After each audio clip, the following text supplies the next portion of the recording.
네, 오늘 말씀의 제목은 방해가 와도 우리는 흔들리지 않습니다라는 제목입니다. 다시 세우시는 하나님이라는 대주제를 가지고 14번에 걸쳐서 말씀을 나누기를 원합니다. 그런데 오늘은 네 번째입니다. 우리가 지난주 말씀을 한번 상기를 시켜보면 에스라 3장이었죠. 기초를 하나 놓을 때에 그 안에 두 가지의 소리가 있었습니다. 기쁨과 즐거움으로 큰 소리가 있었고요. 또 하나의 소리는 눈물과 통곡의 소리가 있었습니다. 3장 13절 말씀에 보면 그 소리가 멀리 들림으로 사람들이, 백성들이 분간하지 못하였더라, 이런 말씀이 있었습니다. 오늘 이제 본문을 보면요, 이 분위기가 조금 바뀝니다. 4장 1절 말씀에 보면 대적이라는 인물들이 등장을 합니다. 유다와 벤야민의 대적이 이렇게 등장을 합니다. 하나님께서 분명히 이제 고레스의 마음을 감동을 시켜주시고 또 하나님의 백성들의 마음을 감동을 시켜주셔서 고향 땅으로 오게 되었습니다. 그리고 성전의 기초를 놓게 해주셨습니다. 이제는 순탄하게 이제 성전이 건축이 되어야 되는데 순조롭게 다 잘 될 것입니다, 이런 말씀이 아니라 대적이 등장했습니다, 이렇게 시작을 합니다. 우리가 무엇을 알 수 있냐면요, 하나님이 시작하는 그 일에는 반대가 반드시 따라온다는 겁니다. 하나님이 우리 안에 착한 일을 시작하셔도 그 안에 반대가 있다라는 거예요. 성경에 보면 많은 일들이, 그런 일들이 벌어집니다.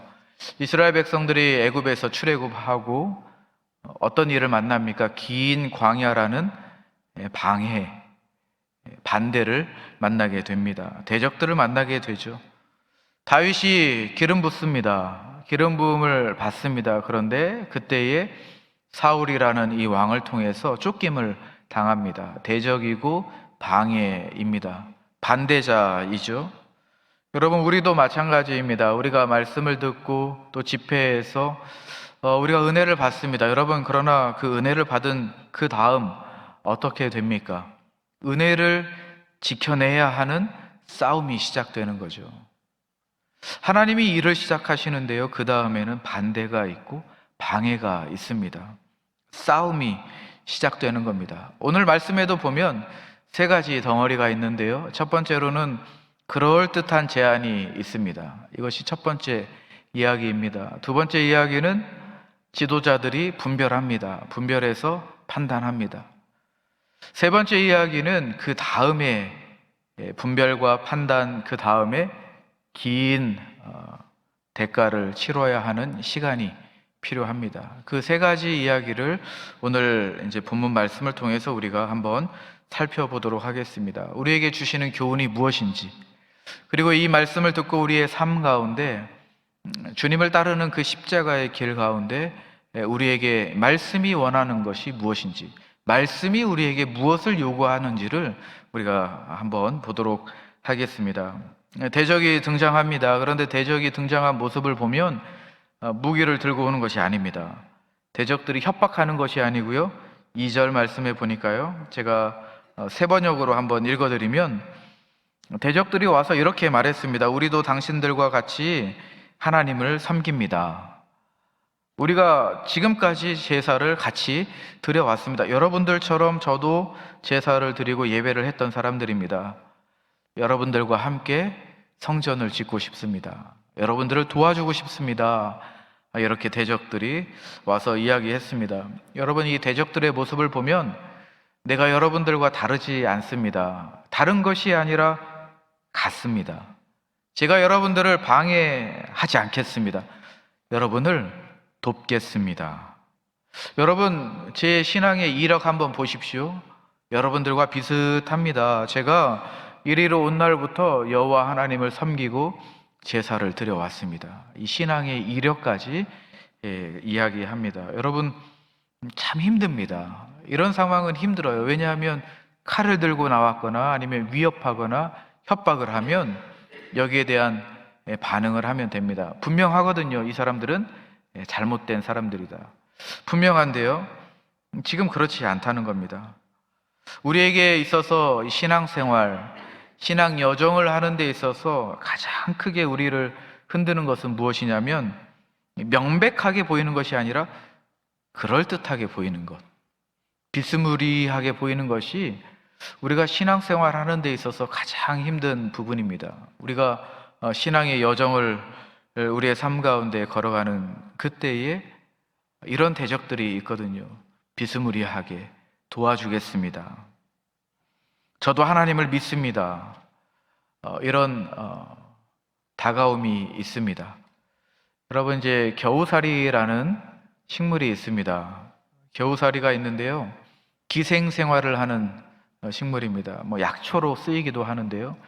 이 겨우살이가 숲에서 자라나는데 나무에 붙어서 자라납니다. 그래서 멀리서 보면 분별이 안 돼요. 분간이 안 갑니다. 그냥 무성한 가지처럼 보이는 거예요. 잎도 푸르고 그리고 다른 가지들처럼 잘 자랍니다. 자연스럽게 섞여 있어요. 그런데 이제 이 겨우살이는 땅에 뿌리를 내리는 것이 아니라 나무에 줄기를 파고 들어갑니다. 그래서 이제 나무가 힘겹게 물과 양분을 빨아들여서 살아가야 되는데 이 겨우살이가 물과 양분을 뺏어 먹는 거죠. 알아차리지 못합니다. 무엇이 가지고 무엇이 겨우살이인지 알 방도가 없어요. 그런데 이제 시간이 지나면 문제가 뭐냐면 나무는 점점 말라가는데 이 겨우살이는 점점 푸르러진다라는 것입니다. 지금 오늘 본문을 보면요, 이스라엘 이 백성들에게 대적자들이 그렇게 다가가는 겁니다.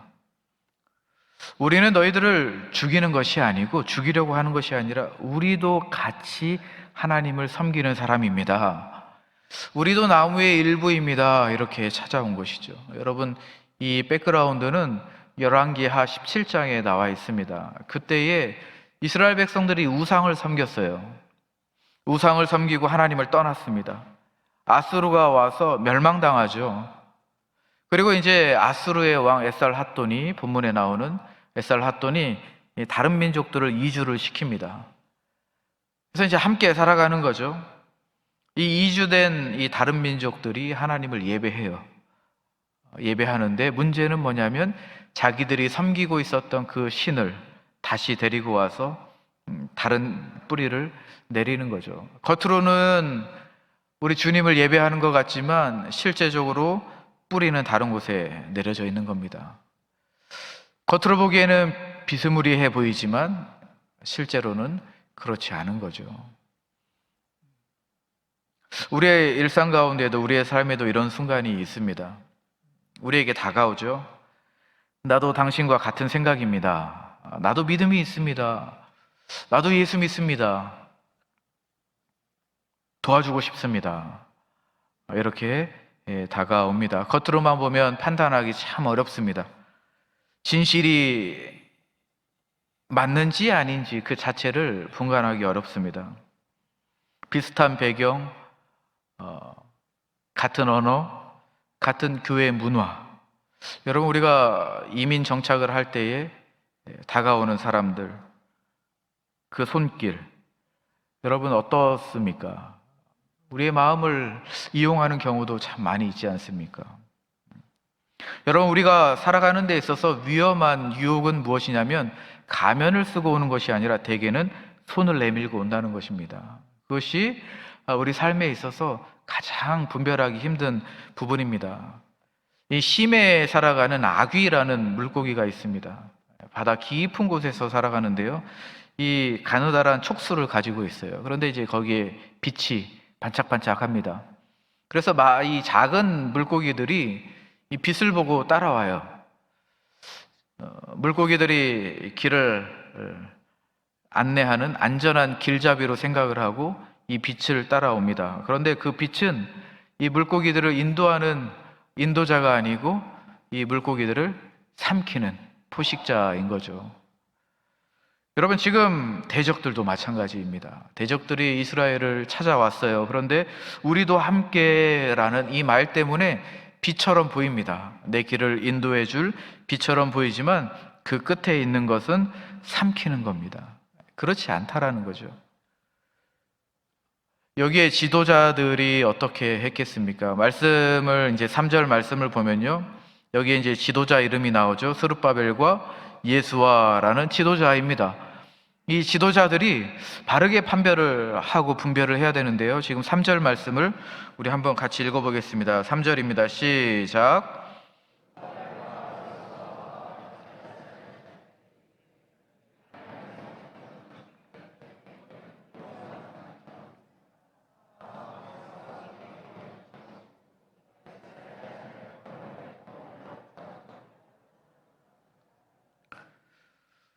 네, 여러분이 지도자라고 하면 어떻게 판단하시겠습니까? 스룹바벨과 예수아가 이 자리에 있습니다. 지금 결론은 뭐냐면 너희는 우리와 상관이 없다 이렇게 판단을 내렸거든요. 그런데 이 판단의 근거가 무엇이었을까요? 이 판단의 근거. 여러분 같으면 애매하게 있는 이 상황 가운데 어떻게 판단하고 분별하시겠습니까?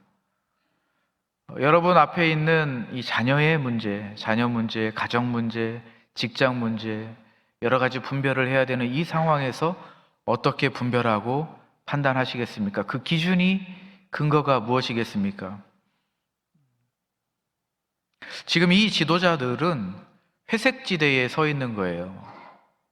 흑과 백이 아닙니다. 선명하게 나온 것이 아니라 확신할 수 없는 상황이거든요. 이것이 맞는 건지 아닌 건지, 그들의 말이 진실인지 그렇지 않은지, 우리에게 다가오는 이런 애매한 것들, 100% 옳고 100% 그르다라는 선명한 표지판으로 우리에게 다가오는 것이 아니라 애매하게 그럴듯하게 다가온다는 것이죠.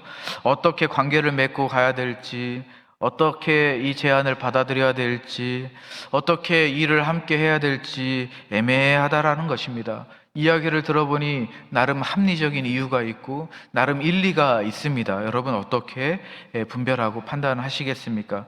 내 안에서 올라오는 확신에 차서 결정하시겠습니까? 아니면 그때그때 감정에 따라서 결정하시겠습니까? 어떻게 결정하시겠습니까? 여러분 애매함을 안고 판단해야 됩니다.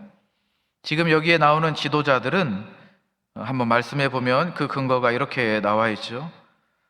바사왕 고레스가 우리에게 명령하신 것과 같으니라. 이 지도자들이 판단한 그 근거는 뭐냐면 하나님께서 고레스의 마음을 움직이시고 감동시켜 주신, 하나님이 주신 그 사명이 기준이었다라는 것입니다. 하나님이 주신 그 사명의 권위가 분별하고 판단하는 기준이고 근거였다라는 것입니다. 여러분 이 말씀을 통해서 우리가 교훈을 얻을 수 있는 것은 무엇이냐면, 우리가 분별하고 판단할 때에 우리가 붙들어야 될 것은 나의 판단력이 아니라, 나의 자기 확신이 아니라 하나님이 주신, 우리에게 주신 비전과 사명의 근거 위에서 이 모든 것들을 판단해야 된다라는 말씀입니다. 여러분, 여러분의 모든 삶 가운데 바른 분별과 판단이 있기를 주님의 이름으로 축복드립니다.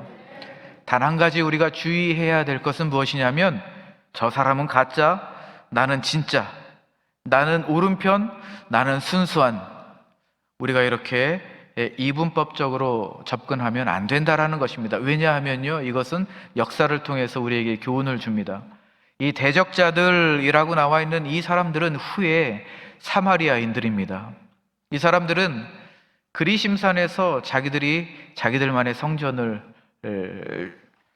가지고 예배드렸던 사람들입니다. 모세오경을 아주 보수적으로 지켰던 사람들입니다.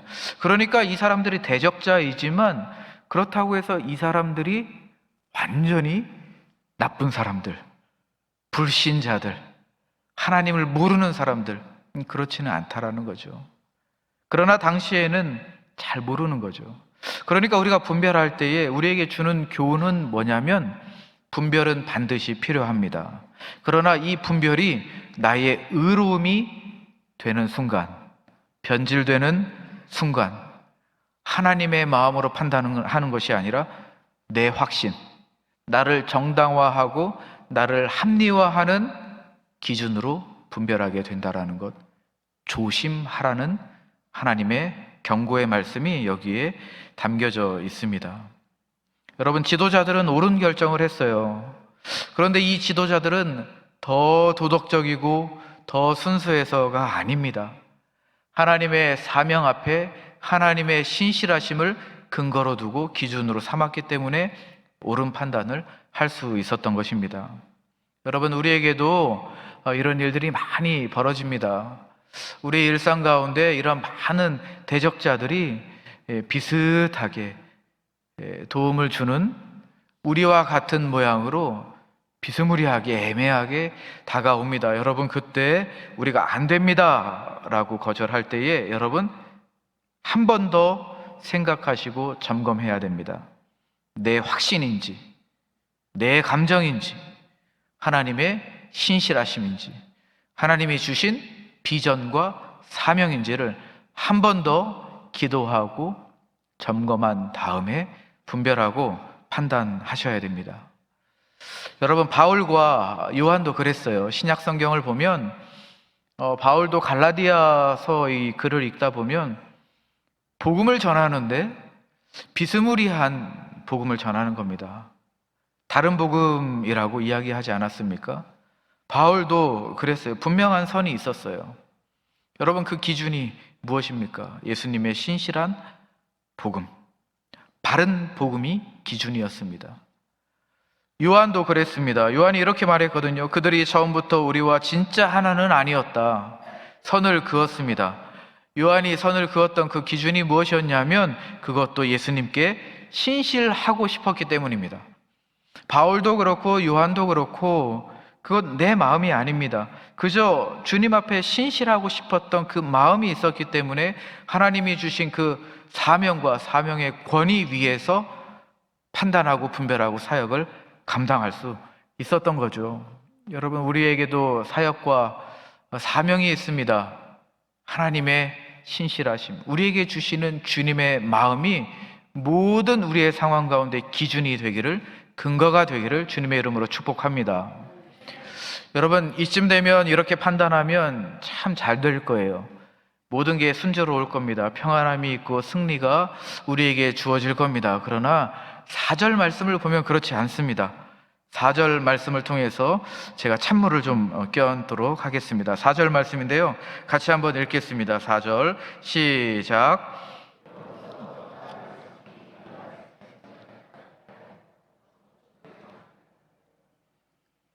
네, 지도자들이 바른 판단을 했습니다. 하나님의 신실함 가운데 바른 판단을 했는데 모든 일이 순조롭게 풀렸습니다 라고 말씀이 이어지는 것이 아니라, 말씀을 보니 유다 백성의 손을 약하게 하고 건축을 방해했다, 이렇게 기록되어 있습니다. 여러분, 손이 약하게 되었대요. 이 의미가 뭐냐면요, 이제 사무엘하 4장 말씀에 보면 이스보셋이 죽었다라는 소식을 듣고 다윗의 손이 약해졌다, 이런 표현이 나옵니다. 이사야서의 말씀에 보면 13장에 바벨론의 멸망 앞에서 사람들의 손이 약해졌다, 이렇게 표현합니다. 예레미야 38장에 보면 예레미야의 말을 듣고 군인들의 손이 약하게 되었다, 이런 표현들이 있거든요. 그러니까 손이 약해졌다라는 것은 깊은 낙심, 절망으로 무력해졌다라는 것입니다. 지도자들이 바른 판단을 했고 옳은 길을 한 걸음 내디디려고 가고 있지만 거기에는 사람들의 마음에 낙심을 심어주고 절망감을 심어주고 무력하게 만들었다는 겁니다.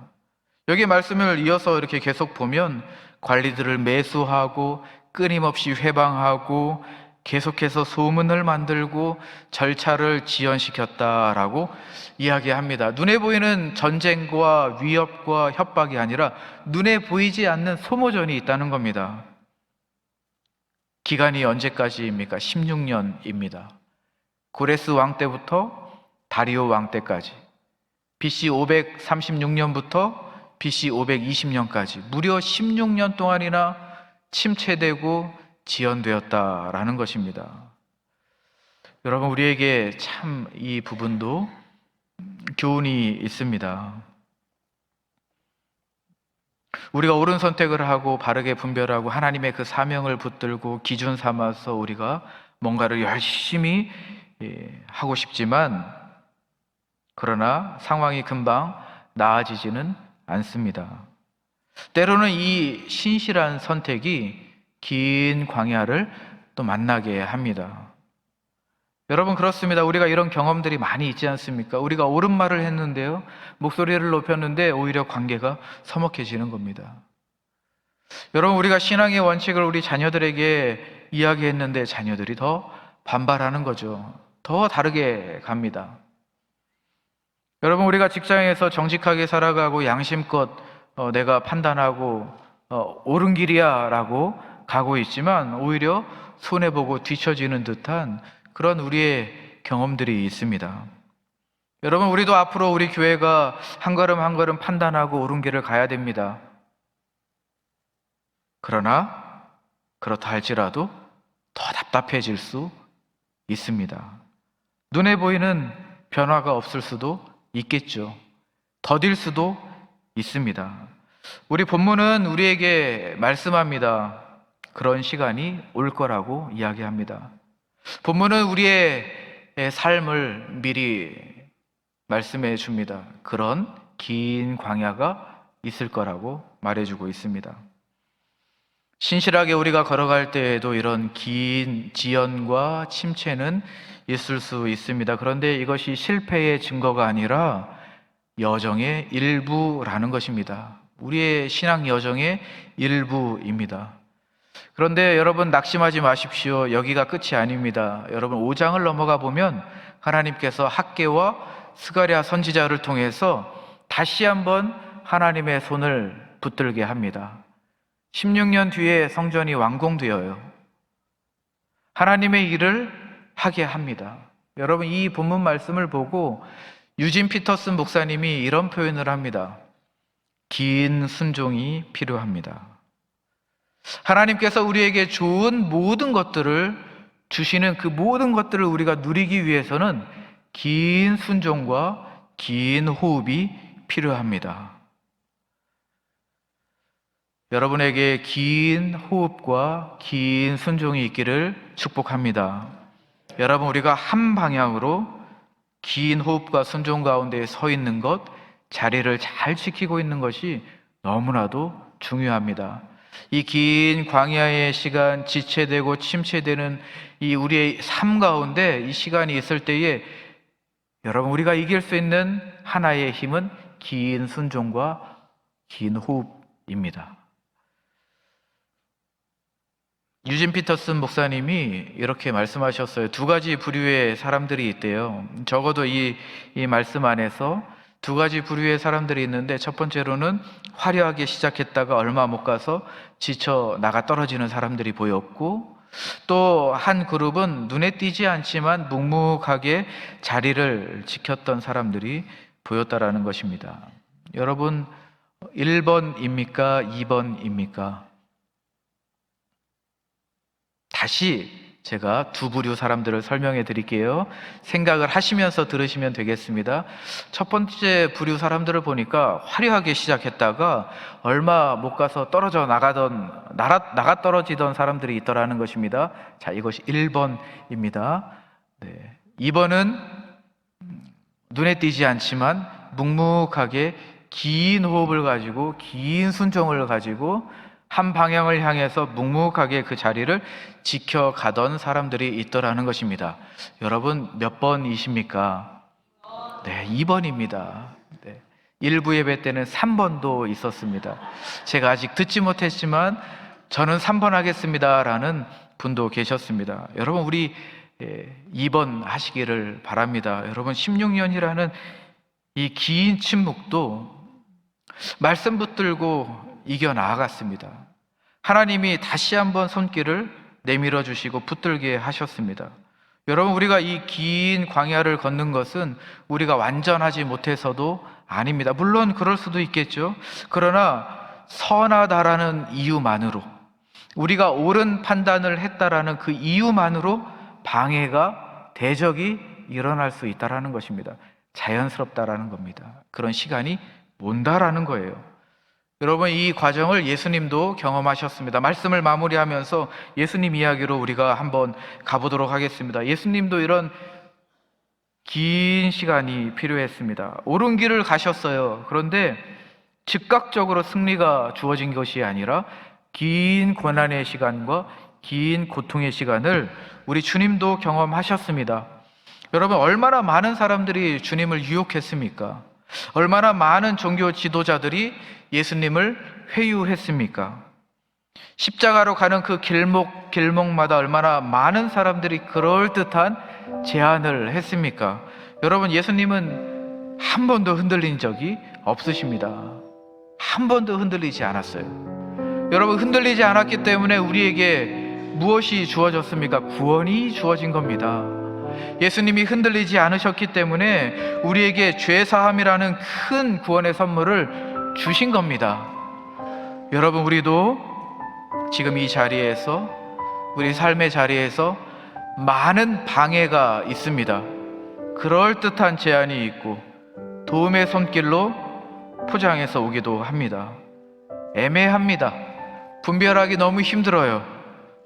여러분, 그 기준 가운데 하나님의 신실하심, 하나님이 주신 사명이 기준이 되고 근거가 되기를 간절히 원합니다.